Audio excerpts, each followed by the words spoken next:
et on parle du bien-être auquel on aspire. Mais quand je parle de bien-être ici, ce n'est pas un bien-être de confort seulement. C'est un bien-être qui vient après un soin. Ou bien c'est un bien-être qu'on a de façon naturelle parce qu'on est en bonne santé mentale, en bonne santé physique, en bonne santé spirituelle. Et ce n'est pas, donc c'est pas un bien-être, on ne parle pas du bien-être comme on se fait les ongles ou on se fait une petite beauté pour être bien, non. On parle d'un bien-être qui est profond. Parce que tu es concerné par ce bien-être-là quand tu as un mal-être profond. Il arrive que des personnes aient un mal-être profond. C'est-à-dire que tu es mal à l'intérieur de toi-même, tu ne te sens pas bien, ou que tu ne te sens pas bien, même quelles que soient les conditions, hein, les conditions de vie dans lesquelles tu te trouves, que les conditions soient meilleures apparemment ou pas, tu te sens mal, tu ne te sens pas à ta place, tu n'arrives pas à l'expliquer, mais tu ne te sens pas bien. Il y a quelque chose qui ne va pas. Quand on est comme ça, on est dans ces états-là, et qu'on n'arrive pas à identifier qu'est-ce qui ne va pas, c'est comme si on était quelque part spectateur de sa vie. On n'est pas acteur. Comme si les choses ne dépendaient pas de nous. Pourtant, même, on a l'impression de faire des choix, mais les choses ne dépendent pas de nous. Ça nous dépasse. On n'est pas bien dans sa vie, on n'est pas dans sa propre vie. On sent cette énergie-là comme ça. On sent qu'on n'est pas dans sa propre vie. Et donc, on est concerné aussi quand on a des peurs. On a grandi avec des peurs. Ça peut être des peurs causées par des traumatismes depuis l'enfance ou bien même qu'on a vécu il n'y a pas très longtemps dans sa vie d'homme ou bien dans sa vie de femme. Ce genre de peurs qui font que on ne peut pas avancer. Donc ce sont des blocages. Hein, ce sont des blocages qu'on appelle des blocages énergétiques parce que on ne sait pas pourquoi on n'avance pas. Que ce soit sur le plan professionnel ou sur le plan de la famille, des relations familiales ou bien des relations affectives, on n'avance pas. Cela peut être dû. Nous, on va aller identifier, on va aller rechercher les sources de ces problèmes-là et de ces difficultés-là. Et souvent, ce n'est pas quelque chose d'apparent comme ça, même si on peut l'expliquer de façon logique, mais ce n'est pas logique.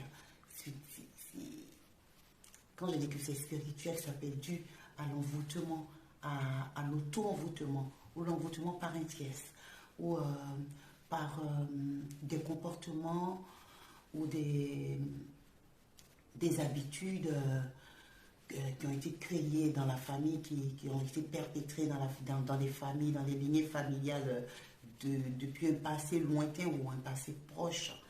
Voilà, il y a tout ça qui rentre en ligne de compte. Donc, ce n'est pas forcément des choses qu'on peut s'expliquer tout seul ou qu'on peut s'expliquer tout de suite. Et quand on prend conscience de cela, quand on prend conscience que son mal-être est plus profond que quelque chose de rationnel, bah, il faut voir un guérisseur. Il faut voir un guérisseur de l'âme, il faut voir une guérisseuse de l'âme. Et moi, en tout cas, c'est ce que je traite comme problème. On va aller identifier la source de ces problèmes-là et on va pouvoir les traiter par des thérapies, que ce soit des thérapies brèves ou des soins ancestraux, des soins énergétiques ancestraux. Et tout ça, bah, ça va contribuer à éliminer ce mal-être qui peut même se manifester par une grande souffrance, une grande déprime, une grande souffrance, parfois même. Cette douleur-là, on peut la ressentir physiquement. On a du mal à s'intégrer, on a du mal à s'intégrer professionnellement ou à construire une relation. C'est très fort. Hein? Donc ça peut être des petits blocages, comme ça peut être des blocages qu'on traîne depuis des années, de longues années, et qu'on a décidé de voir maintenant, de se regarder en face. Il ne faut pas avoir peur hein, de se voir en face, de se regarder en face. Et puis de dire que cette douleur-là mais qu'on y croit, qu'on n'y croit pas, il y a des mondes parallèles. L'homme est multidimensionnel. Hein.